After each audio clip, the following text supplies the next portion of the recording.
Hi, Phillip Di Bella here for FlashCast by PDB, and I've had a few people send in some stuff to me about sharing some of the insights and challenges facing the cafe industry across the franchise sector, but also the independent sector. Obviously, an area that I know a fair bit about, having spent over 25 years in cafes and hospitality. And simply put, let's start with the main problem we have is that people's expectations are a lot higher today of what they've ever been. So what people used to be happy with in a cafe or restaurant experience is no longer. And simply put, we want more for less. So we don't like paying $4 for a cup of coffee, but yet using the cup of coffee as an analogy, the cost of milk, cost of coffee, and the cost of that cup, so more or less the COGS, cost of goods sold, has not increased in the last 5 years. However, what has increased is wages.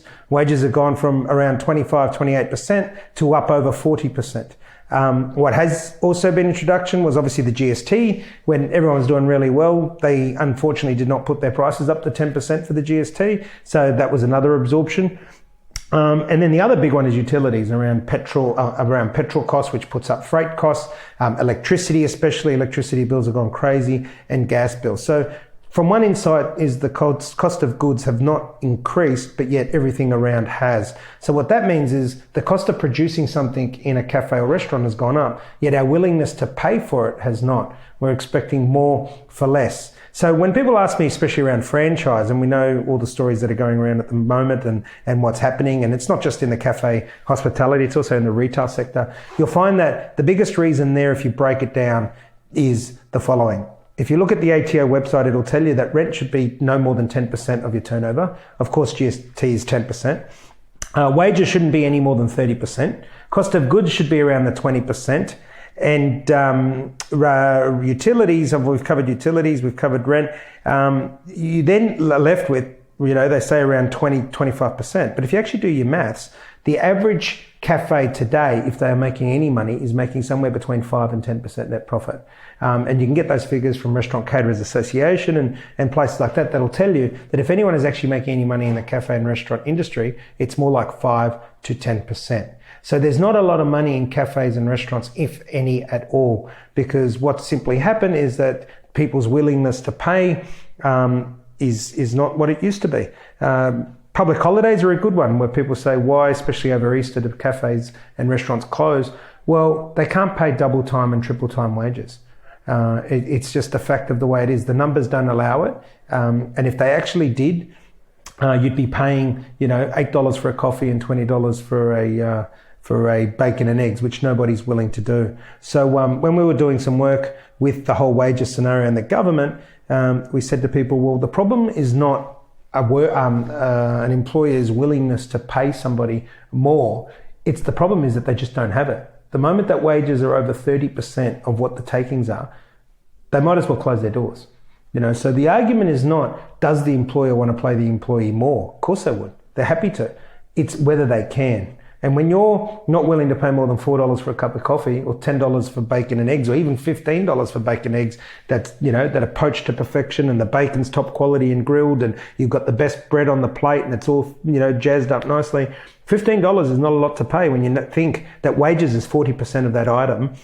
Cost of goods is about 30% of that item. 10% is GST, and there's 80% already gone. Then 10% is utilities. And then if you're in a franchise business, where most franchises are between 7 and 12%, there is no money left. So that answers the whole question around franchising and licensing. So any of the franchise systems in hospitality, especially, that are charging that 7 to 12%, unless they're really saving the cafes in their system on the cost of goods and on labor, then there is nowhere else that they're going to be able to make money. So that's to share some insights of how it all works in terms of the numbers.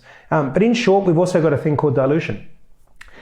Planning laws, and this is a little bit left of center, but something for me to really share with you guys, is that planning laws haven't changed for years. And when people are putting up buildings, they need to before they actually get their approvals, they need to have X amount of commercial space at the bottom floor. And what's happening is the demand for that commercial space is not there. And when the demand's not there, that means it either sits empty, or the developer then goes and builds a cafe or restaurant and gives it to somebody for nothing. And when they do that, then what you get is dilution. So where you had, say, a street with 2 cafes, you now have a street with 8 cafes. And it doesn't matter how good or bad they are, they will always dilute business away from you. So simply put, the supply is outstripping the demand. And one of the reasons why, or the main reason, is that planning laws haven't changed. So if you look at what goes in the bottom of these buildings now, it's cafes or restaurants because there is no more demand for retail.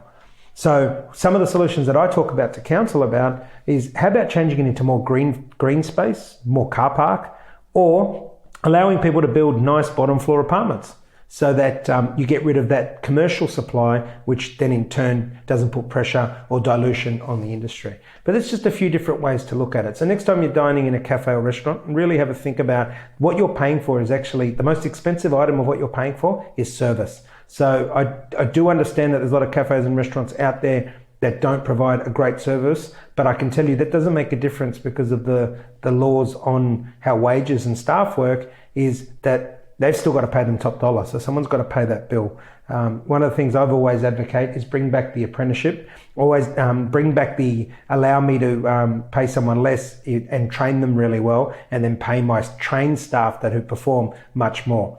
And of course, the numbers just don't allow people to do that. So unfortunately, that's why at times you get bad service in a cafe and it becomes a revolving door. You don't believe you're getting what you pay for, but yet you need to understand. So obviously in this FlashCast, what I wanted to do was just share some insights and answer those questions that have been coming in about the cafes. Why is it that you get an average experience sometimes but pay a lot? Well, it all is a numbers game. Nobody goes into business to go broke. And I think if we can all be a little bit more understanding as consumers and as customers and understand what goes on the other side of the counter, well, then that will really help the cafe owners. But in saying that, the cafe owners do need to remember that the cycle's got to break somewhere. The revolving door has to stop, and that in my businesses, have always gone about it delivering the best possible product with the best possible service for the best value price. And if you go about doing a model like that, then you'll always succeed. Of course, you've got to remember that there needs to be a demand for what you're offering in order for you to succeed. So popping another cafe next to a string of another 10 without the demand or without a point of difference is simply not going to work. So guys, I hope you got some great information, intel out of that. Until next time, be the best you can be and send me those questions.